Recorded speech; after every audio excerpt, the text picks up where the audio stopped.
Hello traders, today start series 3 जिसमें कि आज मैं आपको बताऊंगा एक हिडन सीक्रेट के बारे में जिससे कि आप मार्केट में बेटर एंट्रीज ले सकते हैं। तो welcome back to our channel reverse to pattern. तो आज मैं रिवील करने वाला हूँ एक सीक्रेट वेपन के बारे में जो कि स्मार्ट ट्रेडर्स यूज़ करते हैं और अपने प्रॉफिट को बनाते हैं, जिसको बोलते हैं डिमांड एंड सप्लाई। क्यों स्मार्ट ट्रेडर्स यूज़ करते हैं डिमांड एंड सप्लाई जोन का और क्या से आप यूज़ कर सकते हो डिमांड एंड सप्लाई जोन को, वो सब मैं आगे बताऊँगा। तो मैंने एक शॉर्ट एक्सप्लेनेशन दिया है। ये डिमांड इसमें कि आप देख सकते हो रेजिस्टेंस बना है, रेजिस्टेंस बनने के बाद बनाया सपोर्ट और सपोर्ट बन गया। उसके बाद आपको ध्यान देना है कि मार्केट किस साइड मूवमेंट दिखा रहा है। डिमांड का मतलब बायर्स की बात हो रही है। तो मार्केट ने दिखाया अप साइड में मूवमेंट, रेजिस्टेंस बना सपोर्ट, अप साइड में आप देख सकते हो मूवमेंट दिया। बट इसके पीछे का रीज़न क्या है वो मैं आपको आगे बताऊंगा।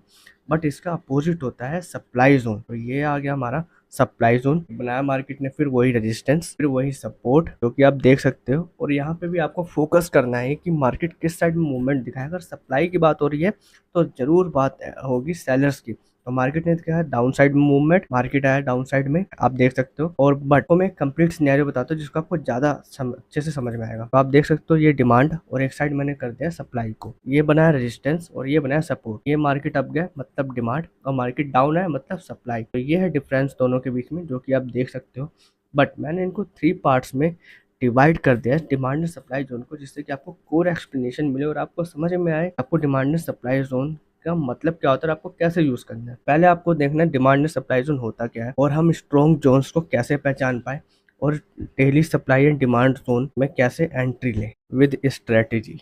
Hair is the part 1, what are demand and supply zones. मैं बेसिक से स्टार्ट करूंगा जिससे कि आपको इजीली समझ आ जाए डिमांड एंड सप्लाई जोन होता क्या है। तो डिमांड जोन वो प्राइस एरिया है जहां बायर स्ट्रांगली एक्टिव होते हैं और प्राइस को अप ले जाते हैं, और इसी का अपोजिट होता है सप्लाई जोन। सप्लाई जोन वो एरिया है जहां सेलर्स स्ट्रांगली एक्टिव होते हैं और प्राइस को डोमिनेट कर ड्रॉप कर देते हैं डाउन साइड। तो बहुत से ट्रेडर्स हो कंफ्यूजन है, सपोर्ट और रेजिस्टेंस सेम ही होते हैं जैसे डिमांड एंड सप्लाई जोन होता है, but is the lots of difference क्योंकि डिमांड और सप्लाई जोन ये दो की मार्केट के इम्बैलेंसेस को शो करते हैं। मार्केट में जो भी इम्बैलेंसेस होते हैं demand and supply zone show करते हैं ओनली एक्टिव ऑर्डर की। तो मैं साथ ही साथ एग्जांपल भी देता हूँ एक रियल चार्ट, और अभी भी आप देख सकते हो कि मार्केट लाइव है। ये मान लो सपोर्ट बायर्स के लिए और ये मान लो रेजिस्टेंस है। मार्केट ने रिट्रेस करा थोड़ा, अब क्या वापस उसी प्राइस पे आया, रिट्रेस करता करता करता यहाँ पे जाके मार्केट ने दिया एक अच्छा ब्रेकआउट। बायर्स है वो स्ट्रांगली एक्टिव हो गए और डिमांड जोन बना, मार्केट को अप ले गए। इसी का अपोजिट क्योंकि मैंने आपको बताया अगले दिन मार्केट गैप अप खुला, रेजिस्टेंस सेलर्स के लिए है ना, क्योंकि डाउन साइड में मूवमेंट देगा। और ये मान लो सपोर्ट, मार्केट गैप अप खुला, गैप अप खुलने के बाद यहाँ पे आने के बाद मार्केट ने एक अच्छा ब्रेकआउट दिया